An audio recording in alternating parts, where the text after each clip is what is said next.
Welcome to Guided Meditations with Spiritual Uprising magazine, a publication of Up Ministries. We bring you Christian meditations to help you unveil providence in daily life. Hello, and welcome to Guided Meditations by Spiritual Uprising magazine. This weekend's reading is over the road to Emmaus, so we are going to do a meditation about the road to Emmaus. As we begin, just sit back and close your eyes. Imagine that you are walking along a dusty road.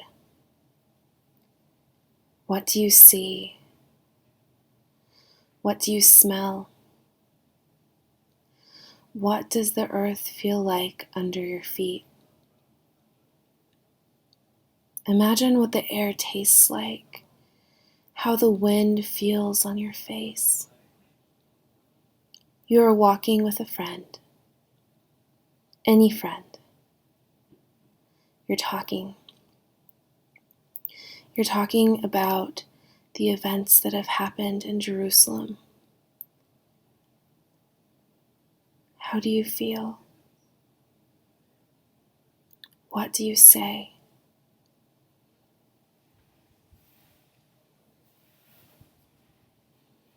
Suddenly a stranger comes up. He comes up close to you and your friend and begins to walk along with you. He asks you, "What are you discussing as you walk along?" You're saddened. Your eyes fall to the ground, and your friend replies, "Sir, are you the only person who has come to Jerusalem and does not know of what has taken place here?"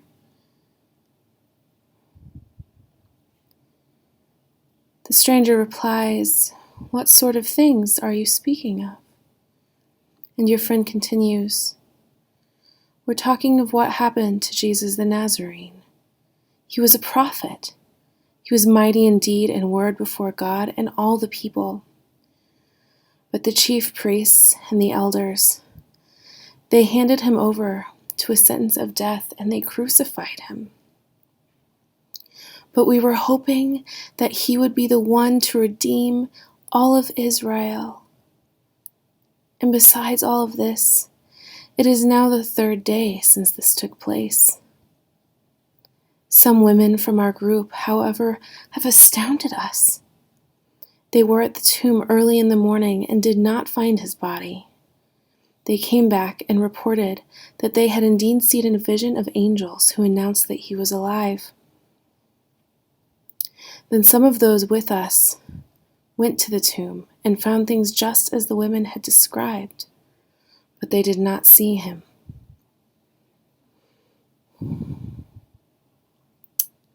The stranger replies to you and your friend, "Oh, how foolish you are! How slow of heart to believe all that the prophets spoke.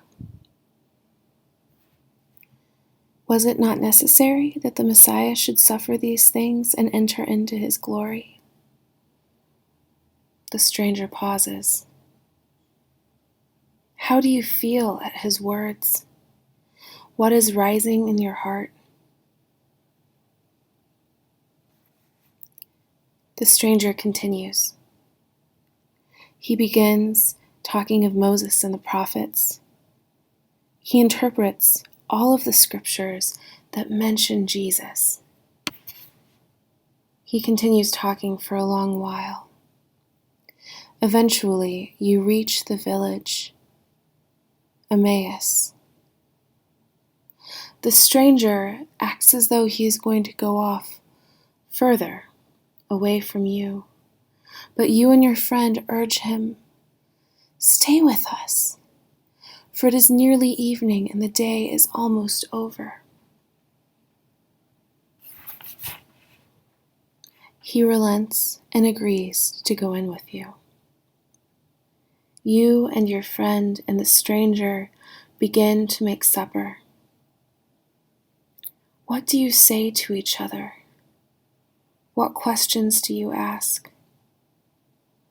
What fills your mind as you prepare the meal.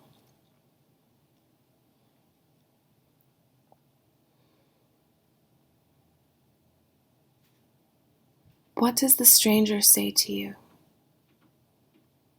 What clarifying questions do you ask him of his earlier statements, his earlier words?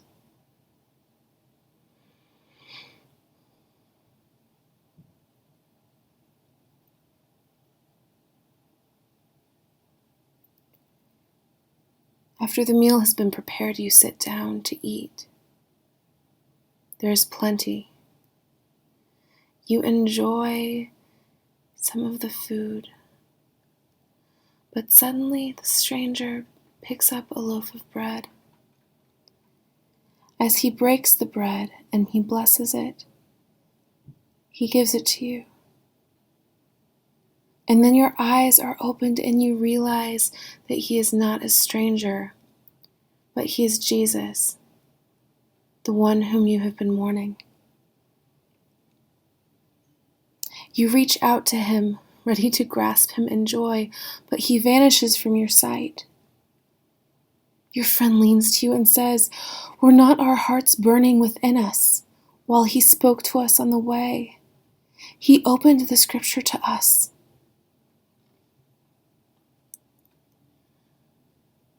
What do you think? What do you say to your friend in joy, in sorrow, in surprise?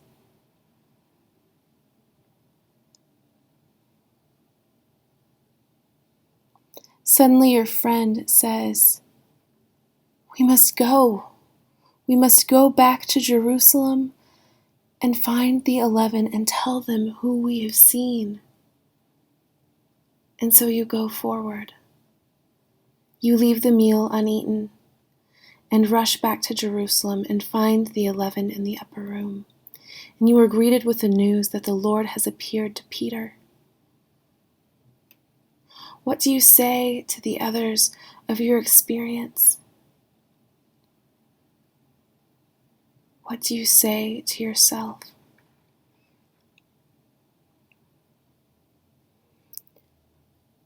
Spend some time in this prayer.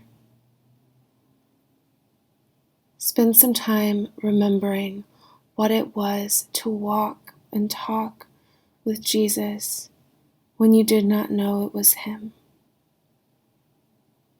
Think of how you felt when he revealed himself to you in the breaking of the bread. Stay with the prayer for as long as you like. When you are ready, open your eyes and go back into the world.